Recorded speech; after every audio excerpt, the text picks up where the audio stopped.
Today we're going to do metals, or at least a kind of metal. The reason why I started off with purple was because, metals have like their different discoloration. But first off, notice how I'm coloring the cloth. Since it's bandages and they're wrapped a certain way, I'm gonna paint how they are wrapped. I'm gonna paint toward where they're flowing to give it that wrapped feel. So I go back over it, after I do the general. I do like the edges, you want to make it stick out like it's overlaying one another. That's why I emphasize the edges so much. But yeah, that's what it is. Just multiple stroke down, because then it shows that it shows multiple strokes, but it also shows just it shows layering. It shows like it's wrinkled. So that's why I do that. And for the metal, it's so saturated with the purple because it's better to saturate. Well, it's better to have saturation than desaturate later on. Whereas if you start off desaturated and then you saturate, it's gonna look crappier. You're gonna lose quality. Color tends to stick out in like that segmented effect, like a rainbow. You don't want that. So this is what I'm doing here. I can always kind of desaturate it and hue and desaturate here. But for this metal, like my light source is where the edge is, so that's where I'm going to put it. That's where I'm going to put a lot of my emphasis. But like when I start adding texture, this light area lets me know where not to put the texture. Well, I'll put a little bit of texture, but not the most, because light, especially off metal, it gives off a glare that you can't see certain details. Especially the minor details for noise in sand. If there's like a bright spot in the sand, you can see details, but you won't see the entire granular structure. But notice as I'm putting blacks, after my whites, I put the darks, put them in, but like on the flat surface where it is the bottom, I put my pressure all the way down when I'm scooting over, like as I'm shading.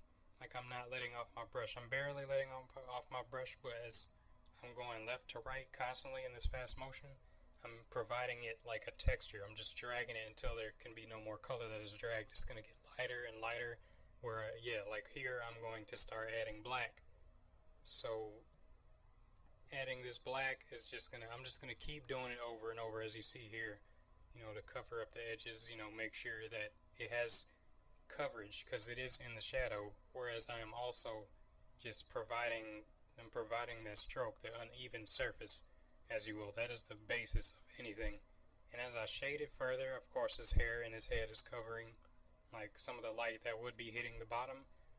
I'm also stroking it off to the side, because like I said, paint where it flows. Like the metal most likely will be flowing, like when you can see a lattice in something, I'm gonna find some kind of metal design that I like, but you want it to flow, you know what I'm saying? But like as I look through this metal, I'm gonna pick the ones that I really like. I'm looking for texture. Like this one is perfect. It's really scratchy, so that's what I'm gonna do. I'm gonna continue to tweak this, but in the end I'm gonna do a bunch of scratching. As you see there, it's just nothing but chicken scratch. Just like this, you just make the thinnest lines and just keep going all over the place. It's going to take a while because that's a giant surface, but you're going to keep doing that with dark, and then you're going to do it again with light. And the way to cheat is, I like to work mostly on the same layer, but I'll eventually be making another layer because I have to, it'll just be more efficient, work smart, work hard, but work smarter, So you're going to make that other layer and do some more scratching and everything on that. So you'll duplicate that, you'll flip it around, do whatever you need to do, as I'm just constantly going over. Like I'm adding long scratches, short scratches, with my lights and my darks overlapping one another. So that's what it's going to be. I'm going to have to cover this whole thing, as you saw in the other picture. Excuse me. I wouldn't worry about exactly how the scratches look, and just add noise, as simple as that. And like I said, those highlights, I don't want to add noise on the highlights. Like, I want to add noise everywhere else. I mean, I'll put noise everywhere.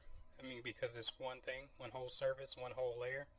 But I'll just go back over the light with, like, just recolor over it's just one stroke anyway. So that's what I do. You cover up those lights. But as I'm doing right now, I'm going to keep scratching.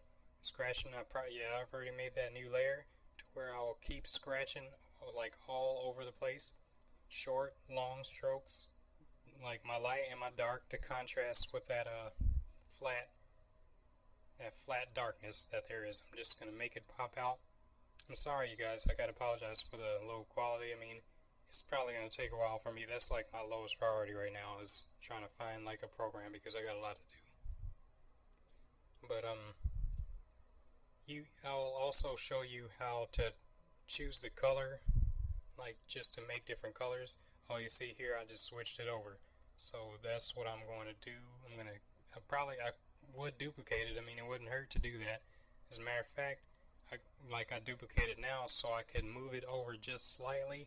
Makes it look 3D, but what I'm trying to do is I'm trying to make some of those scratches have like an indentation. So like you can just go over, like I would take those lines, I would preserve the opacity on that new layer, I'll make it all dark, and then I'll just, like you just saw, I'll move it over slightly so it can have that depth. It'll have the 3D look, it'll have the texture, it'll just emphasize that strongly. And then I just go again, doing some more scratches to cover up a lot of that, just to get everything kind of random, because it's a lot of scratches. Scratches aren't supposed to look real neat. They're just scratches all over the place. If you have them going all over the place, like so, it might not look right. You might have to just keep scratching, but then I'll take, like I'm desaturating right now, I'm making it look more metallic, while all the while I'm controlling how much contrast the scratches have. Because I mean, if it looks too harsh, like you're like, oh man, there's too, you won't be, some people won't be able to just see it. Like, it takes time, it takes practice, it takes a lot of observation. But I just covered up a lot of scratches with what I just did. But I'll lower the opacity just a little bit. You can still see the scratches. The point is, you could see it. You don't have to make it absolutely visible. Like, we know the scratches are there. We know the texture is there. Just be subtle about it, and you'll be okay. Like, just as I said, I'm going to go back over the lights. Well, mainly because I used the gray, to cover up a lot of the texture, but it doesn't hurt to go back over. And besides, when you cover over with that light again, you don't want any texture in like the strong light areas, because with light beaming on something really hard, especially something metallic, you won't even be able to see the texture. You'll just see like a glare, like a lens flare. But like what I'm doing there, like a lot of times light, especially glare, they have like the outer edges of the glare will be like a different color. Like it will be an orangish, reddish glow, or it'll be like a yellow glow, so I added a little yellow hue on the edges of those of the lights. And for like further texturing, like actual dents and engravings, it is very simple. All you would do is you would draw like a half circle with light, and then go over another half circle, with dark, as I'm doing right now. Like I'm going under it to just kind of boost that depth of the light, but I mean, it's generally the same. Dark on top, light on the bottom if your light source is up. That is, reverse the order if the light source is on bottom, So as you can see, I'm just, these are regular scratches, I'm just dark on light and dark on light, and it's going to keep doing it all over again, just randomize it. That's the same thing as that big circle, that small circle. You just keep doing the same thing. As long as you know where your light source is, it should be easy to pull off. I mean, it looks cool. I mean, it's easier to do. I mean, it's one of those things that it's not as hard as you would think it is to do. You just have to go for it, Like, I'm not even done. Like, I will keep doing like a lot of this. Then I'll add some noise to it, and you will see the full effect of this whole texture ordeal for metal. There's multiple ways to do metal. there's a very strainy metal, like metal that you will see all the lines in it, like how I was shading, it'll be even more contrasted. There's different. I'll probably do another tutorial on another kind of, another way to do a different or a similar kind of metal. But this for right here, worn metal, is what I'm just teaching you guys. This guy's paddle, I didn't originally intend it for it to be steel, but I mean, it didn't matter because I mean, the idea came. I wanted him to have such a weapon. I mean, it could be like made of wood, but I didn't want to do that. I wanted it to be steel, just because that's just choice and whatever. But this right here, like there's not much else I guess I could say about that really. But just know, like, color in steel, like, no matter the surface, if it's going one way, you just keep on shading it. Like, I'm just gonna keep shading it, like, side by side, back and forth. I'm not going all over the place with the shading, unless it's around the edge because it's annoying, obviously. But I mean, I correct for that by just going side by side. But right here, I'm in Side Painter, like I've been this whole entire video for so far. I'm gonna soon go into Photoshop to show you guys what I'm doing, what else I would do to add the texture. With every kind of, like, you see how I'm edging it up, like with the darkness? How it just gives it more depth. It pops out. Like, I do that with a lot of, unless the surface is square like this, like with Luku himself, the OC, like, he will have a lot of edging, like a lot of like contrast around the edges, of his line art. Like his arm right there has a lot of darkness, so like around surrounding it, it gives more depth. It just makes everything, it assists the lines in making it pop out. So I mean, think about it. When you have lines, all lines is like how you see things. You see things, using light. Light bounces off of things, and you use lines because lines in actuality, they're like your own representation, separation, light, dark. Obviously, you can't really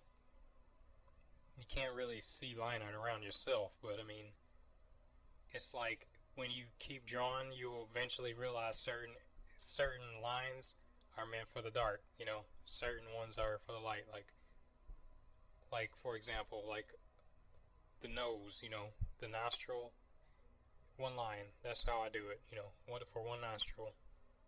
It'll be, you obviously know that's the darkest part of the nose because the light's not hitting it at all. It's going to be pretty dark, but I mean, you perceive it as a line. Boom, you just add some, like a dark line just above that, it'll add more depth automatically. Same with edging your line art, like with dark color. So as I said earlier, I'm going to go into Photoshop, which I am in Photoshop here, just to add the noise. And I guess while I'm here, I'll do color balancing. Color balancing is like something that you don't have in or that I've seen. You don't have it in Psy. So I go here to color balance, and color balance is like one of the best tools that I know. Like, I caught a piece of his face there, but it's okay because I only have that steel paddle on the closed layer, so I can make such a vague selection and erase without worrying about touching like his skin, because it's not on the skin layer, it's on the line. It's on the closed layer.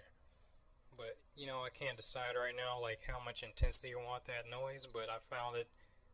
There you go, just ever so slightly. I'm gonna keep tweaking this, but I mean, I usually around here you probably can't see it too well, but I mean it's stark, the contrast, so you might want to go like depending, like for me I was going to do 13 or 9-8% opacity because the thing is very sharp. Oh man, I got gas today, man. I don't know what I ate, but yeah, I'm gonna go like either I'm erasing the texture. I mean, you could reapply the lights on another layer, but why would you want to do that? You might as well just kind of like erase the texture around the lights, to make it, because you can't see the lights with the glare in the way like that. So that's pretty much the entire deal for texturing. That is, it is not as hard like as one may seem. You know, because I mean, you will keep texture and stuff. There's a lot of different things you could look at. Just keep looking at references. Like for me, like metal.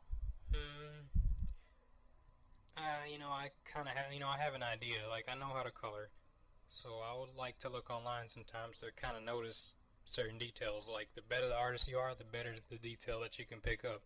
You know, so I was gonna do scratches because I wanted. I mean, it's a steel palette. He uses it, so I wanted it to look worn. I wanted it to look used.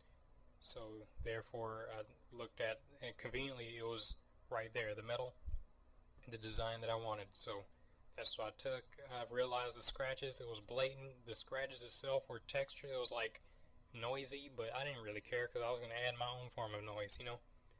And if you add noise to stuff, it just looks good. You know, you can add noise to sand.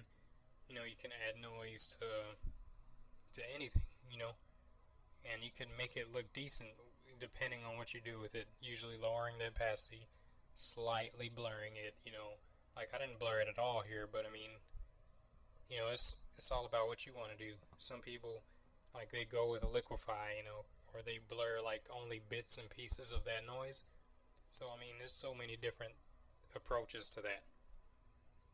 But I mean, that right here is the entire gist of actually texturing your steel. Like I'm just gonna add another color because I mean, you know, that blue is reflected off of Luku's blue hues in itself. So yeah, so it has some purple that's saturated as I added gray, and now I'm adding the blue.